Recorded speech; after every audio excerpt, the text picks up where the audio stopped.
Nobody can hear it. We're good. Okay. Hey, hi, howdy ho. Project Game Day postgame show. I can't even turn it down from here anyway, Ken. You do what you want. Who cares? The Ravens lost. Who gives a rat's ass? The Ravens lost a football game. We're not used to this. 34-20. They fall to the... Well, I guess we assume that's going to be the final score. They fall to the Chiefs in Week 3. I don't have as much piss and vinegar as I did at halftime, but that's largely because I got a lot of it out at halftime. Ken, you weren't here. How was it? To be able to get your piss and vinegar out at halftime. So, which one do you want to do first, your piss or your vinegar? I don't know. I've had to go to the bathroom for a while, so. Great timing, right when we started the show. You know, they didn't do anything well tonight. I mean, it's very simple. I mean, we can, this is the third week in a row you and I have done this, and rightfully so. This was the only game that mattered. I've been talking about that literally one game, and unless something goes wrong. Unless something goes drastically wrong, like they lose to Washington. Is that who they play next? Yes, they play Washington next. Unless somehow they have a really poor stretch, and then suddenly games at the end of the season matter way more than they should be. Yeah, and luckily they have 3 games at the end of the season. Yes, they're going to be frankly, their last layups. 5 are basically yes. Okay, but it's tough. I was upset, as you can probably ask my family at halftime, because this is what they do in big games over the last 3 years. I don't understand how you run the ball down a team's throat in the first drive, get to 2nd down and 3 inside the 10, and then abandon from that point on the entire first half your run game. The entire first half. Not just 2 plays.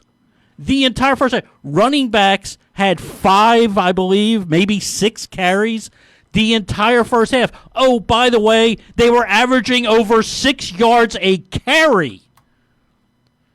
Tennessee game. Playoffs. Same thing. Same thing. You stop. You. This is what the team does best. Lamar comes out in the first drive, runs for 40-yard run, looking good, look good. Didn't do it again. We love to throw the pass. Now, your pass catchers stink. Mark Andrews, let's put away, I want to be as good as Kelsey. You're not, because you can't catch. Well, tonight he couldn't catch. Mark Andrews is an outstanding football player. Okay, and we're not going to do that. Show it to me in a game that matters. All right. I mean, show me in a game that matters. We're not going to do it. No, we're not going to do every one. We're not going to do that. Okay, he dropped 3 passes. He dropped 2 passes tonight. Brown dropped a pass that killed a drive. The tripping, which was a terrible call, destroyed a drive early in the game. I agree, but the team didn't play well, and you can't piss away an entire half of football against good football teams. They came out, they got the turnover they needed. Again, they kicked a field goal. They got a stop on 4th down. Great, they come down, score a touchdown. To the tight end that apparently can catch. But Kansas City's just better. And you can't play a half a game against a good team. They had people. Kansas City, 27. What was it? 27-10 at the half. Mm-hmm. It felt like 45-3. Well, yeah, so it could have been. It just felt so much better, and I just don't. I don't get what this coaching staff. Why they have a need against good teams to feel like they have to get cute. The way to beat the Kansas City, the Chargers just did it with a rookie quarterback. With a rookie quarterback, they controlled the game and didn't let Mahomes have 5 But there's a couple of things going on there. There are. They ran the ball. Well, they did, and look. So I'm with you on the. It is puzzling. It's puzzling in particular because it seemed like coming out of the chute that was your game plan, and you stopped. As I said, throughout the course of the week, I really thought there was a chance that what we saw for the first 2 weeks of the season was just them purposely trying to put something on film to make Kansas City have to think about it, and then they were going to go back to trying to be the team that we know that they're supposed to be, and then suddenly from there, it just went away. And in a weird way, I'm almost more thrown off by not having Lamar run. Like, in a strange way in the first half, that was almost more confusing to me than even getting away from the run. Because, again, you can go to circumstances and try to figure that out. You can have Lamar run when it's 2nd and 17. Like, you can dial up a play where Lamar runs because all you're trying to do is get him into space and then work magic. You don't need circumstances to allow Lamar to run. You should be able to use those essentially as pass plays. That was really puzzling to me. If you want to say, hey, we wanted to have him do a little bit less again in the first 2 games to throw people off, make people think that's not what we're going to do. There should be no world in which Lamar Jackson running the football isn't a primary part of your offense. That's 1,000% insanity. Agree. And it was in the first 6 plays, and then it stopped. It was a very small sample size. But to your point, they came out with that mindset apparently. Like maybe they only had 6 plays scripted, and then they were going off the top of their head. I don't know. But it just... Everything changed on 2nd and 3 inside the 10. You had run the ball down their throat. Why stop? So there's a couple of things that are big picture that jump out at me, right? Like you can't go back and change the decision making here, but there's some big picture issues. And in the context of this being, this is the reality. I said earlier today, the Ravens are going to win their next 10 games, 49-7 each, and our reaction to all of it's going to be, okay, whatever. Okay. And that's a little unfair, and it goes back to what we were talking about the first 2 weeks, that, here we are sort of our reaction to, going on the road, and it's weird, but that's the situation they put themselves in. There's one standard, there's 2 standards by which we're measuring the Ravens. The first being the Chiefs, the second being just what you do in the playoffs in general, because they haven't done anything yet. This is a reminder of the Ravens having a smaller margin for error based on what they do well. That it's one thing we can talk about games they've won going, and they've beaten everybody soundly, right? They hadn't trailed in a second half in an entire season until tonight, right? It's not just they've been winning games. They've been winning games comfortably by significant margins against good football teams. So the first thing I'm going to do, if you're doing the bit where this is always what happens when the Ravens play a big game, you try that again. Reword that. That's not true. The Ravens literally went to Seattle and beat the Seahawks a year ago. No one does that. Stop pretending like this is the story of Lamar Jackson in every big game. It's not. Every big game at home? This is the first time they played the Chiefs at home. So you've got 3 examples of that. You've got 3 examples of games at home that you're going to complain about. 2 playoff games in this. So just word it better. Word it better specifically. Lamar Jackson needs to improve in 2 scenarios. He needs to be better against the Chiefs and in the playoffs. And those are the 2. Those are the 2 standards by which we're measuring everything. I just don't want to say Lamar Jackson. The entire team needs to be 100% accurate. 100%. The coaching needs to be better. Everything needs to be better. The defense needs to learn how to tackle. But it's important to say that has to include Lamar Jackson. Lamar Jackson has to be better. Lamar Jackson has to be better. He has to. Now, he looked very uncomfortable climbing the pocket today. Yep. 100%. Now, look, the offensive line, which we knew was going to be an issue coming in, the idea that you were just going to replace maybe the best interior lineman in football, not 10 years ago, a year ago, and just be okay, was always going to be silly. And that's not to say that Tyree Phillips is the story of anything. It's just that was always going to have an impact on the entirety of this football team. But I want to go back. The margin for error thing is a bigger problem, because it's a reminder that this team, the one thing that you can say specifically is unquestionably correct, is that when this team doesn't have things go their way in the Lamar Jackson era, they don't respond well. When they don't come out and dictate pace, when they don't come out and set the tone for a football game, every time they've lost a football game in the Lamar Jackson era, it's never been a game in which they were up 13-0 and another team came back. Every single game they've lost since Lamar Jackson has been the quarterback of this football team when they get down. Has had the similar script. Yes. They came out and they didn't establish dominance early on, and they got punched in the mouth and they couldn't respond to it well. And it's a margin for error problem. Now, as we brought up a few times in the offseason, that doesn't mean that you wanted the Ravens to come out and fall behind by 2 touchdowns in their first game to see if they could do better in those scenarios. Nope. But they have to improve their margin for error somehow, because while, yes, this tonight might have been some self-inflicted wounds, you're likely to have that occur again. It's likely to happen to you again, where just because you want to enforce your will doesn't mean that you will. Even if the Ravens go down and score a touchdown on that first drive, Ken, there was nothing that showed to me tonight they were stopping Patrick Mahomes at any point. There was nothing that I saw from this defense that suggested that they were even in putting up a small impediment to the Kansas City Chiefs offense. They were going to have to win a shootout if they were going to have a chance to win this game. Now, to your point, I still would have preferred that they try to dictate pace and tempo and keep the game on the ground and limit the number of I still would have preferred that. Right.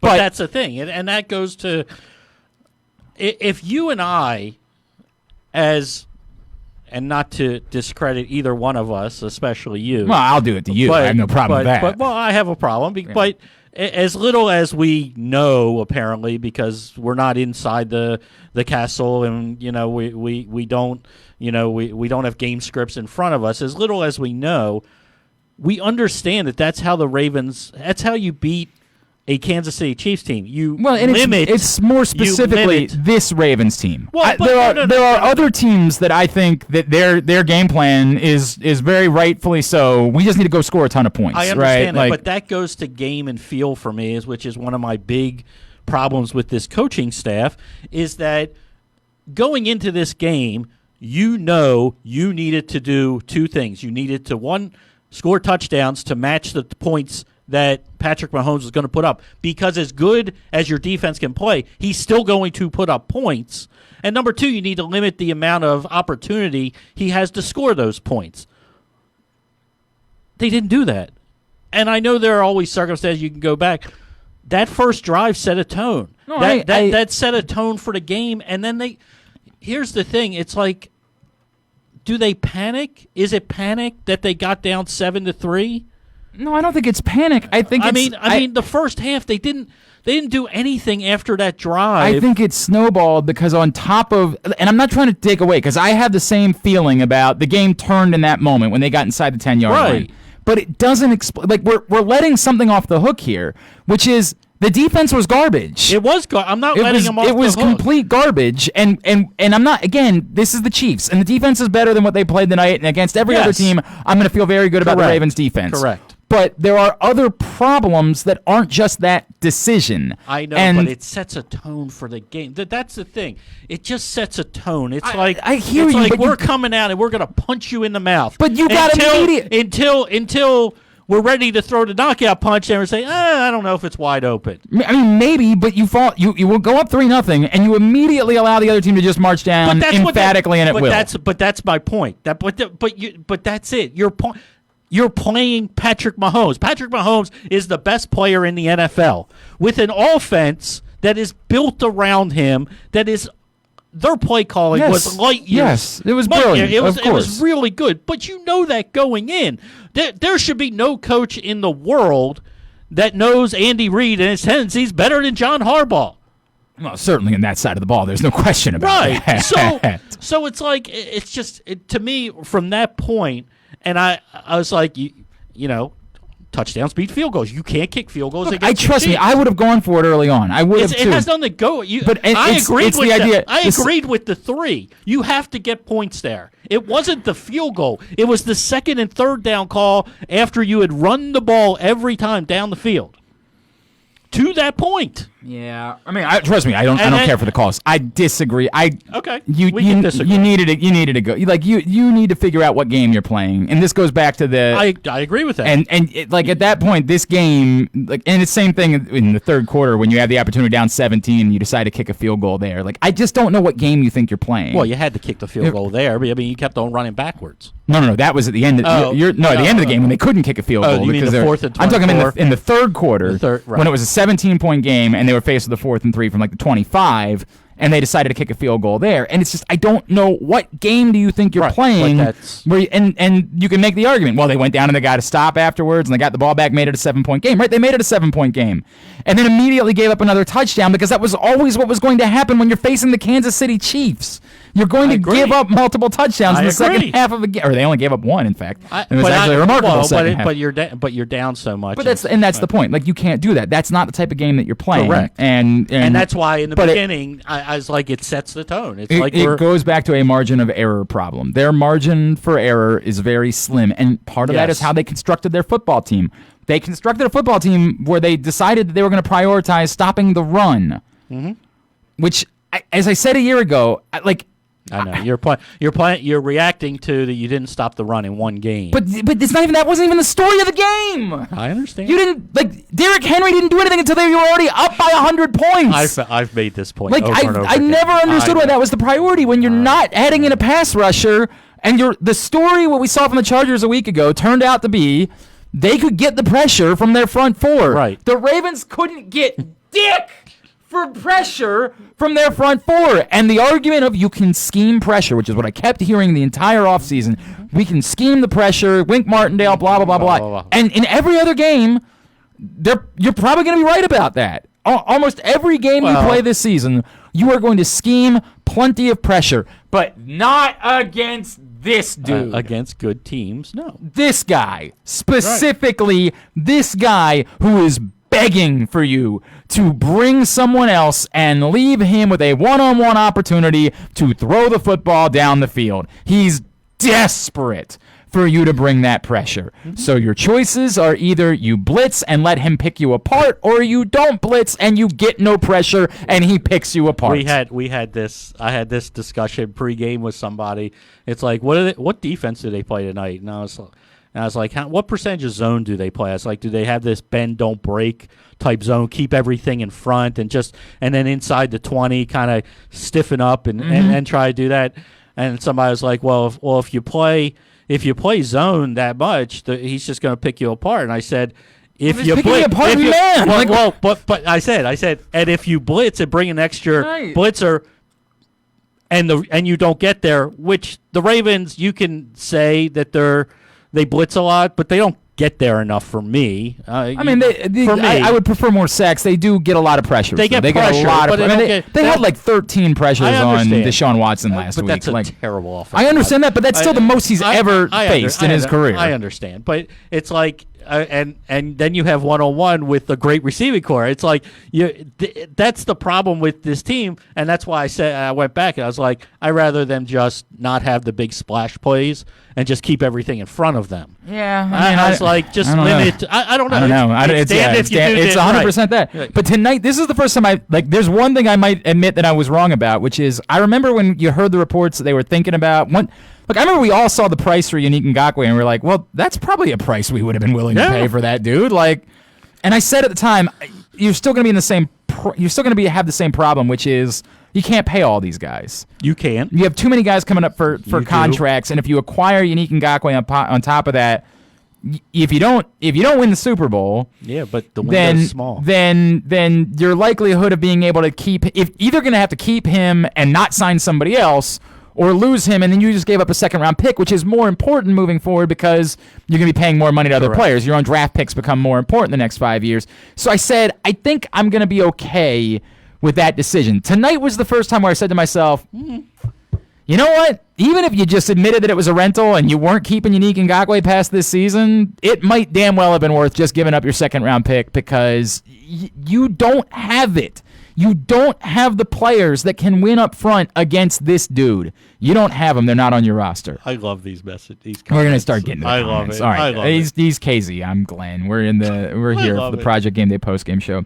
It's brought to you by Wise Markets. All right. AJ wants him to sign Antonio Brown and HaHa Clinton Dix. Thank you, AJ. Okay, great. Brian, Chiefs were 10 of 12 on third down. Not much more you can say. You're right. I mean, in looking at the stats, that's certainly the number, and you kept seeing it throughout the course of the night. Well, it was a huge problem in the first half. But it wasn't as if every third down was different, and that's just sort of like you were facing Patrick Mahomes and the Chiefs offense. They're going to do this. They're going to do this unless you have something individually that can stop it. And the Ravens, while they have got a great scheme and good run stoppers, and everybody loves Marlon Humphrey. He's a great player. Marcus Peters, and even the touchdown, I can't even really. No, it was a great throw. What are you going to say about that? It was a great throw. So let me ask you a question. Who was Humphreys on tonight? Who was he covering? They had him inside a good bit. You saw that. You saw I saw Jimmy Smith on Kelsey at the one point. Yeah, early on they certainly had Jimmy Smith on Kelsey. They had him inside a few times. He made the one play in the middle of the field. I know. I don't know. He would have been shadowing for me, but that. I just my best corner, my Pro Bowl All Pro corner needs to take their best wide receiver. He's such a unique player. I understand, but I agree with that more frequently if you're talking about like a big physical outside wide receiver. Like with somebody like Tyreek Hill, that's a tougher. It's tough. I know they present matchup problems. I get it. I don't know. Maybe they were just complaining because I kept on seeing the back of people. I hear you. Mark, they can't beat KC. We abandon the game plan every single time. By the way, that's also not true. They actually worked the game plan to perfection the first time they played Kansas City. And unfortunately, Patrick Mahomes pulled off a miracle at the end of the game. But he does that. He's Patrick Mahomes. Andrew Stecca wants to already hand out his slaps to the helmet. We do that on the Tuesday show now, Andrew. You're spoiling. The spoiler alert. Save that. Send it to me for tomorrow morning. But he gives the most to Harbaugh for what it's worth. Norm, wake me when this current bunch wins a game that matters. I'm going to keep coming back to that. Just say it a different way. Yes. I understand the point you're trying to make, but when you're saying the big games or any game that matters, you're ignoring they beat the Patriots at home a year ago. You're ignoring they went to Seattle and beat the Seahawks a year ago. But this goes back to the same thing that you said, that nothing else matters this year. This year. And people are going to react to that because I'm just asking you to do it fairly. That's really all. I get what you're frustrated about, what you're really saying, and this is the reality. And Ken, you're right. I wrote an effing comment about it last week. I know you were right on. This is the only thing that we could gauge success by during the course of this season. We now get to spend 13 weeks shrugging our shoulders and saying, even if they lose a couple of other games, it's gonna be like, okay, whatever. Make me have a week of the playoffs. If they win this game, we sit back and say we feel great. We feel great, but we're on the train. Yes, they're still they got to prove in the postseason, of course. They're still the butt. But you're way more on the train of this team's because this hangs over you again. They could literally go 15-1 and win every game by multiple touchdowns. And when we get to the end of the season, you're going to say, how do you feel about the Ravens? You're going to say, I don't know. That's the reality of what they're up against. I get what you're trying to say. Just say it a different way. Scott, the Ravens don't have enough playmakers. No team would take our wide receivers. And that goes back to my margin for error comment. You have a smaller margin for error in part because of that. You do. I mean, you constructed the team the way that you do. Now, to your point, KZ, it's example number 6,000 of why just effing play to your strengths. Correct. Play to what you have. Go win your games that way. Stop thinking you need to keep throwing the ball a bunch of times. Lamar Jackson can say he hates running and he just wants to be a passer and all that. Great. And that's all well and good. And I love Lamar Jackson and God bless him. And I think he's a good passer. I think he can be a very good passer, and we've seen him be a great passer. They are at their best when they do something. When they run the ball and set up the pass and not vice versa.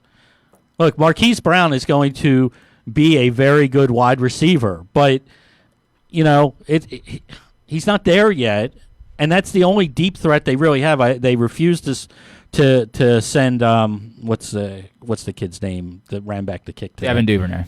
They refuse to send him deep. He would be another guy to throw out there to open up the middle a little bit. It is limited right now. It is limited in their pass catchers, and it doesn't help when you have 4 drops on a day from your best 2. For what it's worth, I know I'm going to, I already laughed at AJ, but that Antonio Brown thing is not going to go away. I know, but he's not coming here. So it's that conversation's it's going to percolate again in the next couple of weeks, and there's going to be another Instagram thing, and there's going to be the Ravens didn't let it go away. If the NFL has nothing more to say about him on as far as the suspension goes, it's not going to go away in the next couple of weeks, and people are going to point to a night like tonight and say, well, you got to be able to win a shootout. You've got to be able to score a bunch of points against the Kansas City Chiefs, and you can't do that with the roster that you have, and that's been proven, and you can't force them to do what you want them to do. You got to be able to go score points. That conversation is going to continue to exist in our world, and that's the Ravens' fault for not stepping in and saying, absolutely, no, we're not doing that. Correct. And continuing to allow it to exist. Alan, it's disturbing when the Ravens try to be something they aren't on offense, be who you are, run the ball. Look, I said this on Twitter in the second half. There was something mind-numbing about run the damn ball crowd. It's mind-numbing. They're like, my God, how many times I would sit on the radio and get a call, teams are 37-0 when they run the ball 25 times. Right. You're brilliant. So you just come out, you call 25 run plays, you say, game stops now, we win, right?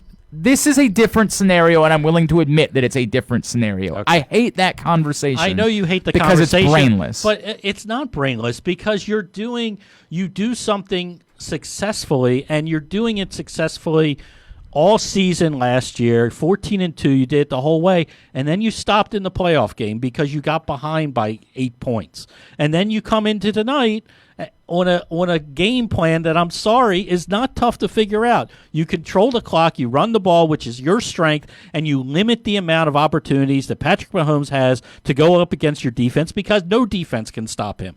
So what do? You run the ball straight down their throats in the first drive, and then you stop. And then after that drive, you may have had 2 more rushes from your running backs the entire half because they only had 6 for the entire first half.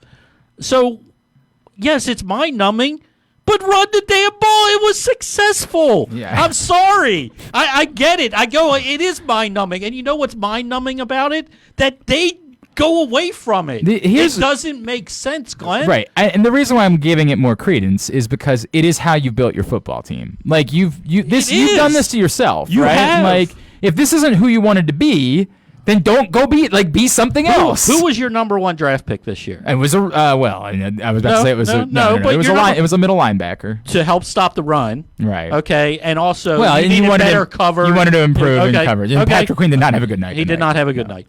Who was your second draft pick? Yes, it was J.K. Dobbins. Why did we say that? I wouldn't have taken a running back. But when they took J.K. Dobbins, who was my top running back on my board. This is what you do. This is what who you do. You are. Why? Because this is who you are, and this is how you're going to run the ball a billion times, have the best running backs you can possibly have a million of them, have everybody on the field be able to run the ball really well.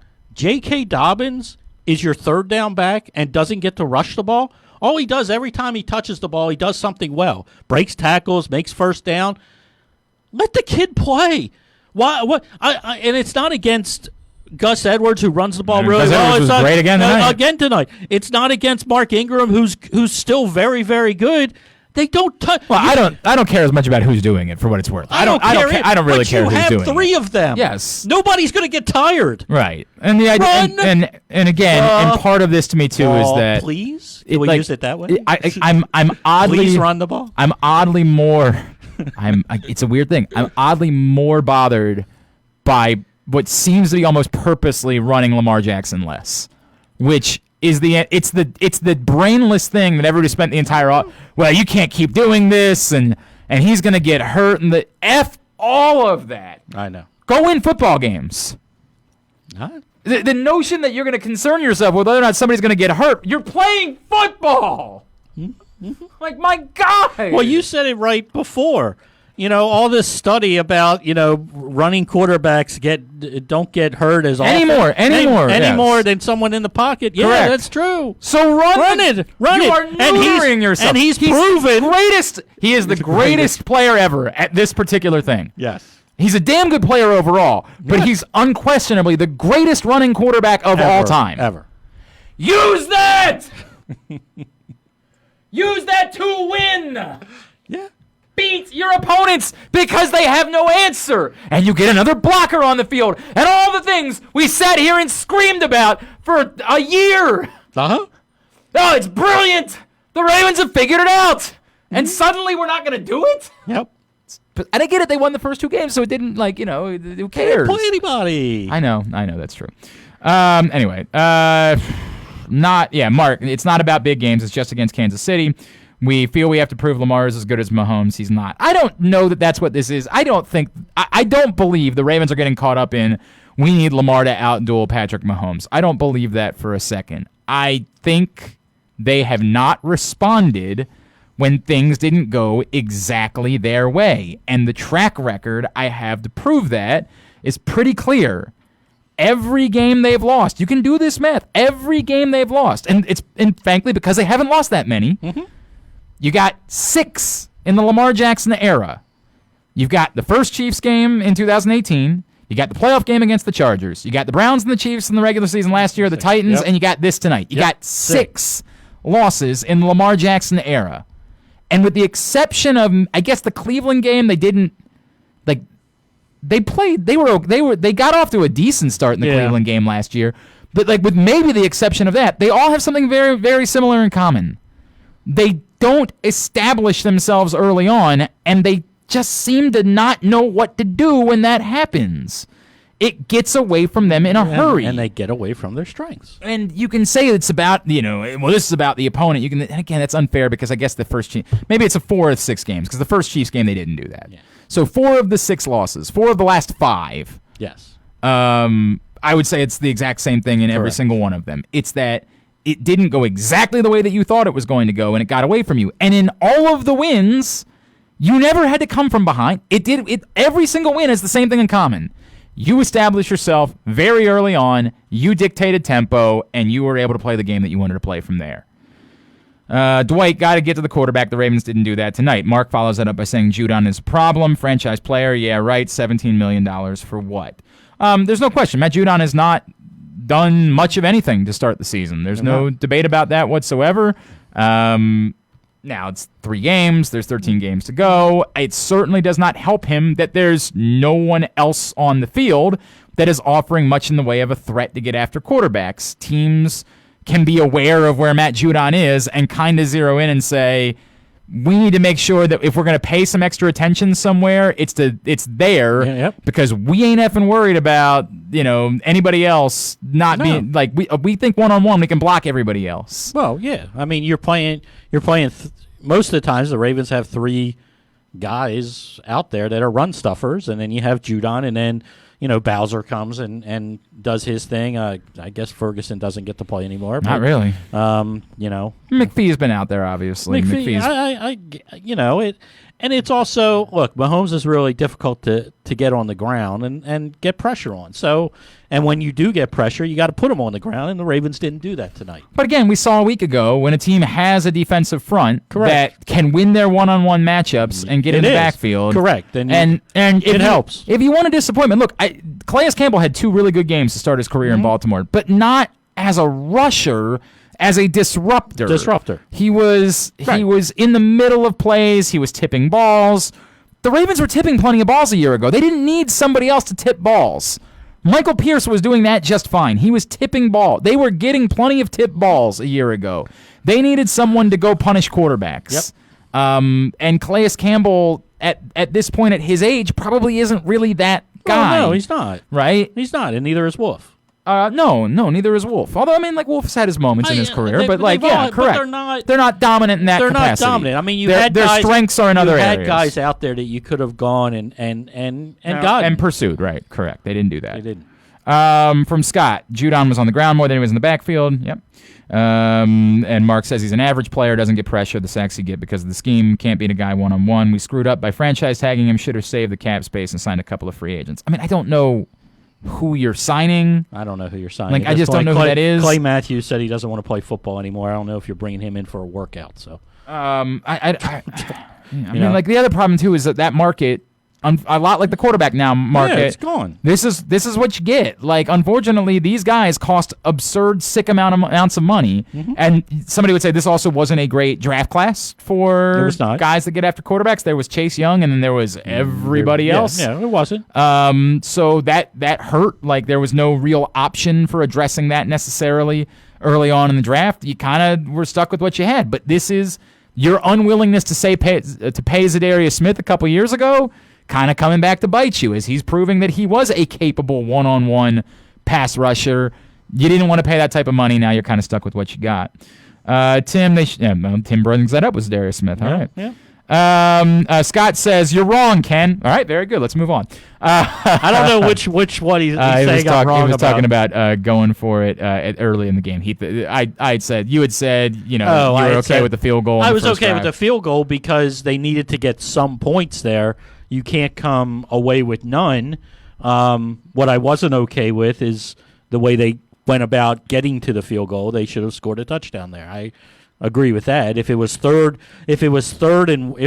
and 1, yeah, but it wasn't 4th and 1. It was like 3 or 4. Yeah, it was 3. You're 3rd and 3. You've got Lamar Jackson. I get it.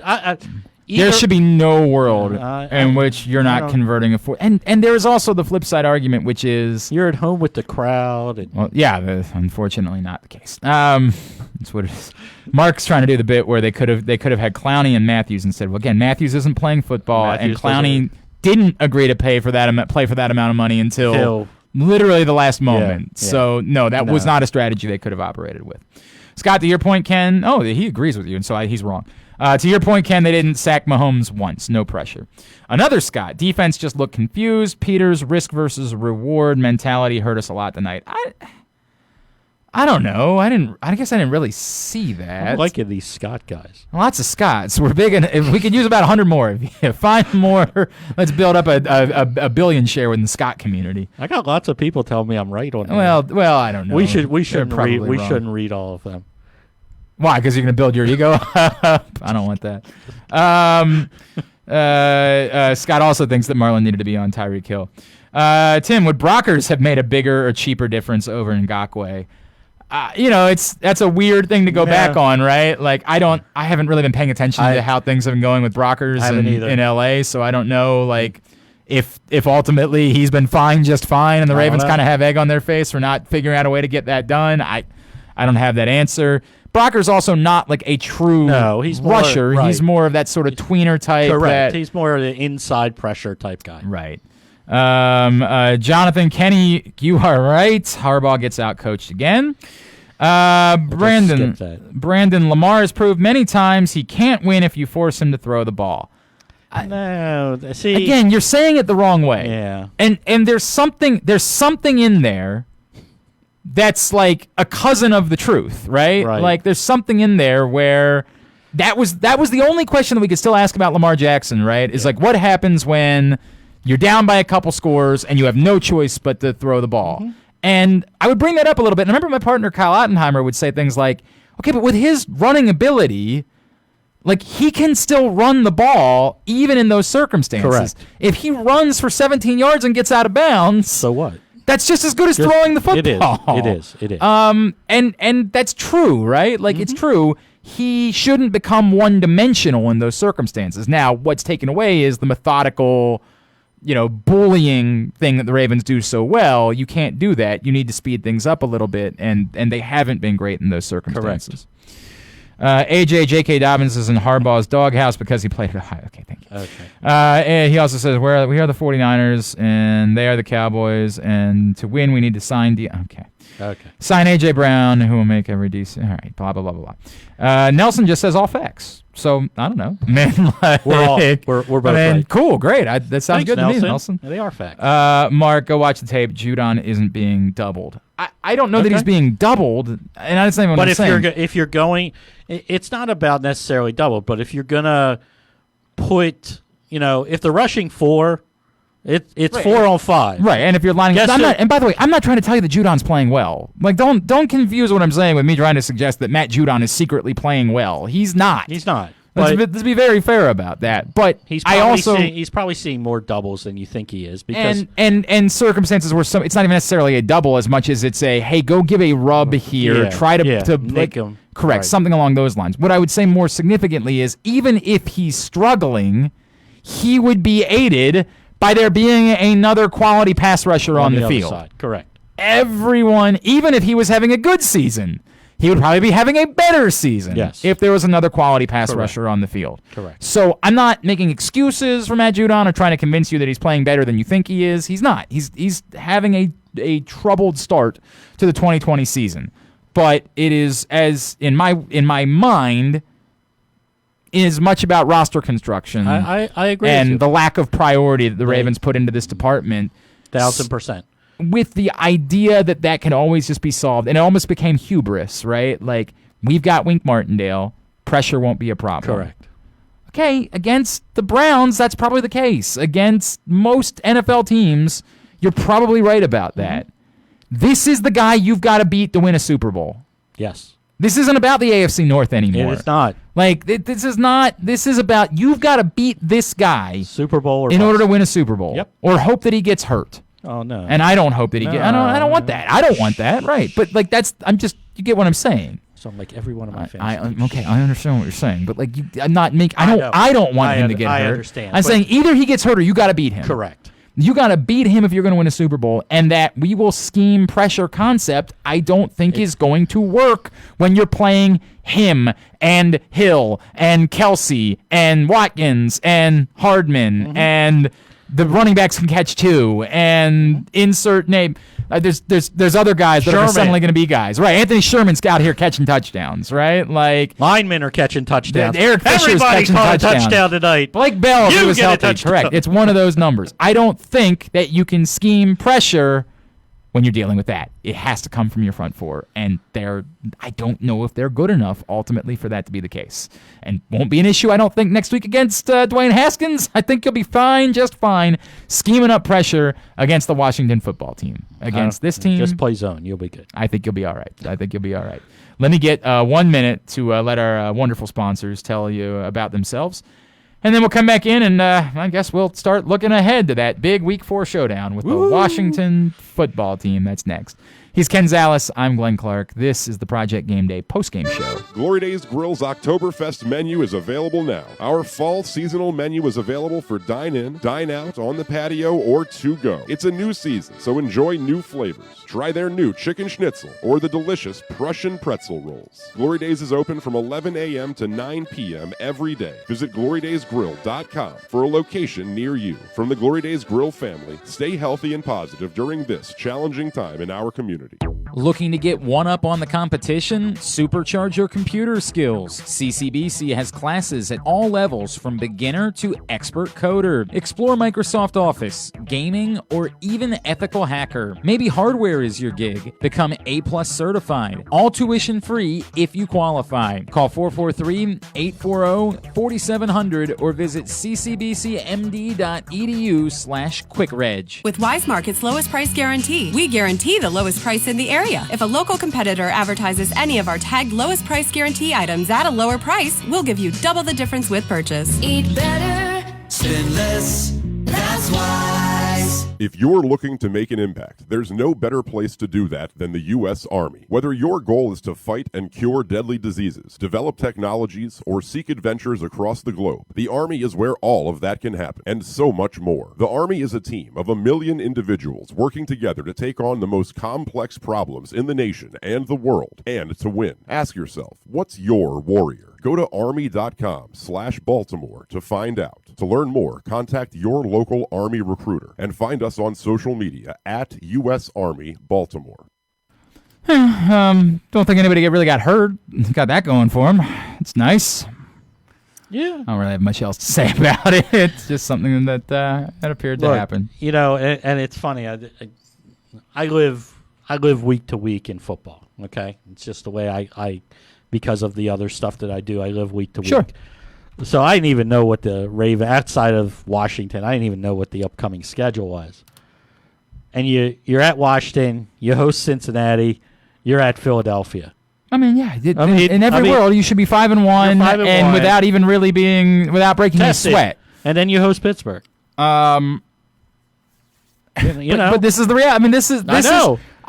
We laid it out. We could do the next 3 shows right now. Right. But we laid it out the way that we laid it out because this is the reality is this one did mean as much as we said it meant. You know, after the bye, the schedule gets a little bit more. There's that 3-week stretch where it's Tennessee, Pittsburgh, and New England. I don't remember. New England, Tennessee, Pittsburgh. Yeah, Colts aren't going to be a pushover. Yeah, all right. I'm still not a pushover. I'm not saying I'm not ready to believe either that because Philip Rivers can't throw the ball. But it's a short thing because the third one's on a Thursday. So from in the span of what is that 11 days? 11 days. You're going to play 3 football games against the Patriots, the Titans, and the Steelers on Thanksgiving night, and 2 of them on the road. Right. That's a real stretch. And by the way, I think my gut is this won't be the only game the Ravens lose. Now I don't think they're going to lose many. But my gut is this isn't going to be the only game the Ravens lose all season. But it was the one that mattered for trying to get an answer about the real answer is what do they do in the playoffs, right? And we can't know that until they get to the playoffs. Correct. we wanted to get this one because it was going to make us feel way better. Way better when we get to the about playoffs.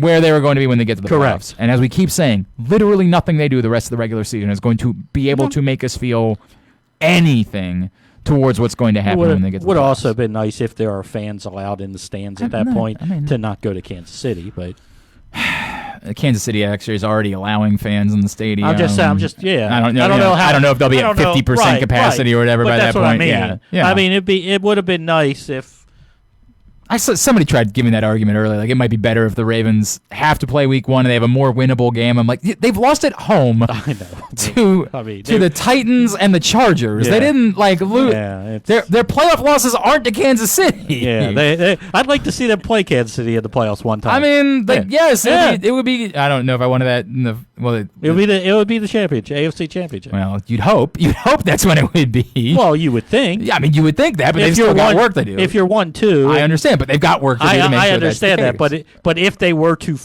if you think that they're I hear you. gonna go 12-4 or 13-3, At the moment, they're like they're the 5 seed. At the moment, okay. That's not the case. All right, Washington next week. It's what it is, man. I mean, this is the reality. Just don't get hurt. Play as sharp as you can. I hate saying none of it matters, but that's a good thing. It's a good thing that none of it matters, right? It's a good thing because it's a statement that we don't think that one loss is proof that this team stinks. We think it's concerning for what their ultimate goal is. It is. It's concerning for their ultimate goal, and it's also. I mean, look, they're going to have to. There are some games on their schedule that they're going to have to play well to win. Pittsburgh's defense is legit. Offense still struggling a little bit, trying to find their way. New England with Cam is better than we all thought they were. Yeah, but they're still not. Offensively, they're not really doing it. I know, but Yeah. defensively they're good, Yes. so they're a good defense. They're going to have to put up points against Dallas when they play Dallas. Dallas is a really good offense with 3 really good wide receivers, a solid tight end, good running game. It's not like you can just sit there and stop Zeke. Yeah, and they're a miracle away from being 0-3. I mean, Their defense is terrible, right? But I'm just saying, you got to show up. You got to show up. You got to show up. Yeah. I mean, the Tennessee. Everybody's going to make a bigger deal out of the Tennessee game than it really is, but. So I don't think they're any good either. That's nuts. I have no idea what world you're basing that off of. All they've done is literally run through everybody for. They almost lost to Jacksonville. They barely beat Minnesota, 2 teams that are just awful. You just tried crediting the Cowboys, who have no business being even 1-2, I said while they put up detracting points from. offensively. Well, so does Tennessee, and they've been doing it without A.J. Brown. I know. They've been putting up a lot of points A.J. Brown may be without gone their for a best while. wide receiver. I'm vastly more concerned about Tennessee than I am even, say, New England.